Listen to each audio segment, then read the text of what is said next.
நன்னாளில் வீர வணக்கத்தை நாம் செலுத்துவோம் என பேச்சாற்றலால் அனைவரையும் தவற வருபவர் நம் பள்ளி மாணவர் ச அரவிந்தன், 10ஆம் வகுப்பு மாணவர்.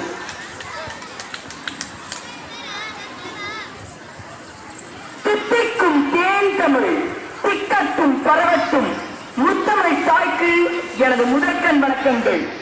100 ஆண்டுகளாக பதங்கள் பல பதித்த வரலாற்று சிறப்புமிக்க இப்பள்ளியில் 78வது சுதந்திர தின விழாவில் உரை நிகழ்த்திட நல் வாய்ப்பளித்த தலைமை ஆசிரியர் அவர்களுக்கும் கலைக்குழு பொறுப்பாசிரியர்கள் அனைவருக்கும் மாணவ நண்பர்களுக்கும் எனது உரையினை கூறி எனது உரையை தொடங்குகின்றேன்.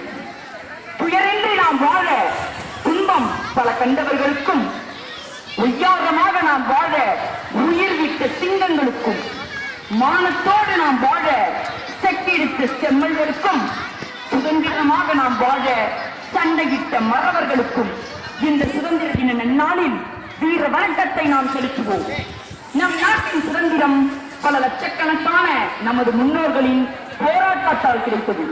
பல்லாயிரக்கணக்கான புரட்சியாளர்களின் உயிர் தியாகத்தால் கிடைத்தது.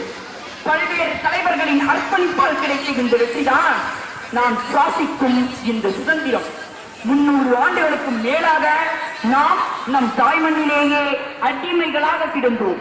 அந்த காலகட்டத்தில் மசாலா பொருட்களின் மீது உள்ள மோகத்தால் வணிகம் செய்ய வந்தவர்கள் தான் போர்ச்சுகீசியர்கள்.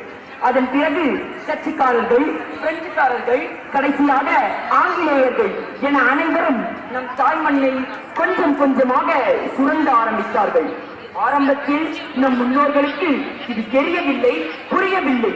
பிறகு விழித்துக் கொள்ளும் போது நம் நாடு நம்மிடம் இல்லை, அவர்களின் கட்டுப்பாட்டிற்குள் சென்றுவிட்டது. ஆங்கிலேயர்கள் நம் நாட்டின் மக்களை துன்பத்திற்கு ஆளாக்கினார்கள். இதையெல்லாம் கண்டு பகிர்ந்திருந்த நம் மண்ணின் வைத்தர்கள் வீரபாண்டிய கட்டபொம்மன், வாவு சிதம்பரனார், சுப்பிரமணிய சிவா, இமானுவேல், புரட்சி கவிஞர் பாரதியார் என சொல்லிக்கொண்டே போகலாம். இவர்கள் அனைவரும் வீரத்துடனும் தீரத்துடனும் போராடி உயிர்நீத்து கிடைத்ததுதான் இந்த சுதந்திரம். நண்பர்களே, சும்மா கிடைக்கவில்லை இந்த சுதந்திரம். போராடி பெற்ற இந்த சுதந்திரத்தை நாம் திறம்பட காப்பாற்ற வேண்டாமா? நம் எதிர்கால சந்ததியினருக்கு பாதுகாப்பான நாட்டை ஒப்படைக்கும் கடமை உணர்வு நமக்கு வேண்டாமா? எதன் சுதந்திரம்? போராடி போராடி உரிமையை பெறுவதா? காசு கொடுத்து கல்வியை பெறுவதா? மரத்தை வெட்டி நிழலை பெறுவதா? நிலத்தை விட்டு உணவை பெறுவதா? எது சுதந்திரம்? தைரியத்தை தொலைத்த பின்னும் வீரம் பேசுவதா? சாதியை வளர்த்த பின்னும் சமத்துவம் பேசுவதா? இறைத்தன்மையை இழந்த பின்னும் ஆன்மீகம் பேசுவதா? பழமைகளை அளித்த பின்னும் பாரம்பரியம் பேசுவதா? எது சுதந்திரம்? சந்தோஷத்தை தொலைத்த பின்னும் நிம்மதியை தேடுவதா? மனிதனை இழந்த பின்னும் மனித நேயம் தேடுவதா? உறவுகளை மறந்த பின்னும் பாசத்தை தேடுவதா? சுதந்திரத்தை பெற்ற பின்னும் சுதந்திரத்தை தேடுவதா? எது சுதந்திரம்? நண்பர்களே, சிந்திக்குங்கள். உரிமையை பெற உரிமை இல்லை, கல்வியை பெற கல்வி இல்லை, நிழல் பெற மரமும் இல்லை, இங்கு உணவு பெற நிலமும் இல்லை.